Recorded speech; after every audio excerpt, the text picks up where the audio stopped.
बदगुमानी। बिस्मा एक अच्छी, मिलनसार और ज़हीन बच्ची है। क्लास में उसकी हमेशा अव्वल पोजीशन आती थी। सब टीचर्स भी उससे प्यार करते थे। वो हंसमुख और दूसरों के काम आती, जिस वजह से लड़कियां उससे प्यार करती, मगर उसकी एक हम जमात किरण उससे हसद करती। वो मौके की तलाश में रहती कि किसी तरह बिस्मा को सबकी नजरों से गिरा दे।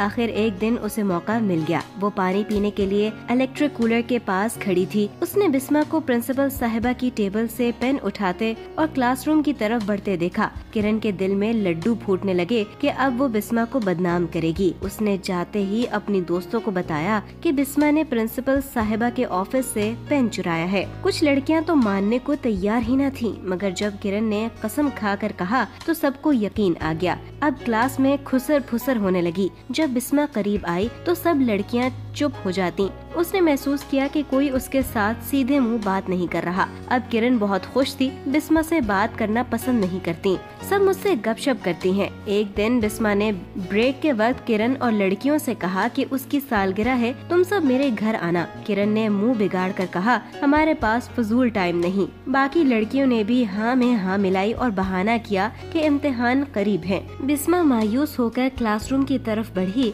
तो पीछे से लड़कियों के कहकहे सुनाई दिए। वो क्लासरूम में आकर रोने लगी। ब्रेक के बाद लड़कियां आईं, मगर किसी ने पूछना भी गवारा न किया कि वो क्यों रो रही है। इतनी देर में मिस सहरिश पीरियड लेने को आ गईं। बिस्मा को रोते देखकर उससे रोने का सबब पूछा तो उसने कहा, मिस पता नहीं क्या बात है, मेरी क्लास फेलोज का रवैया कुछ बदला बदला सा लग रहा है। कोई मुझसे बात नहीं कर रहा। मैंने सालगिरह की दावत भी दी तो सबने साफ इनकार कर दिया। अब वो मेरा मजाक उड़ा रही है। मिस सहरिश ने सब बच्चों से कहा। मुझे बातें सुनकर बहुत अफसोस हुआ। बिस्मा एक अच्छी और ज़हीन बच्ची है, कभी किसी को शिकायत नहीं हुई, और अगर किसी को है तो वो मुझे बताए। इस तरह का रवैया बहुत गलत है। बताओ क्या मसला है। मिस, बिस्मा चोरनी है। उसने प्रिंसिपल साहिबा के ऑफिस से पेन चुराया है। मैंने खुद देखा है। किरण ने उठकर कहा, बिस्मा और चोरी? नामुमकिन, ये हो ही नहीं सकता। मिस सहरिश ने कहा, मिस जी आप यकीन नहीं करेंगी, मैंने उसे खुद पेन चुराते देखा है। किरण बजिद थी।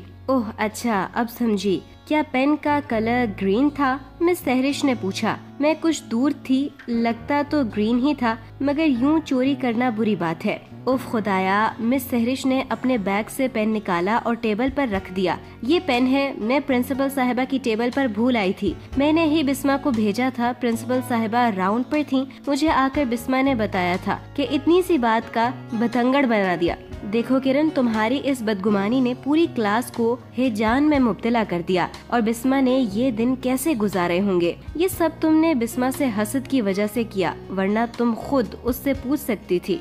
अब किरण को एहसास हुआ कि उसकी गलती थी। उसने हसद की वजह से बिस्मा को परेशान किया था। वो फौरन उठी और बिस्मा से मुआफी मांगी। बिस्मा ने उसे मुआफ कर दिया, फिर अपने सालगिरह में आने की दावत दी। सब दोस्तों ने दावत कबूल कर ली। सबके चेहरों पर रौनक आ गई। मिस सहरिश भी बहुत खुश हुई और कहा, देखो बच्चों, हसद नहीं करते। हसद इंसान को ऐसे खा जाता है जैसे आग लकड़ी को।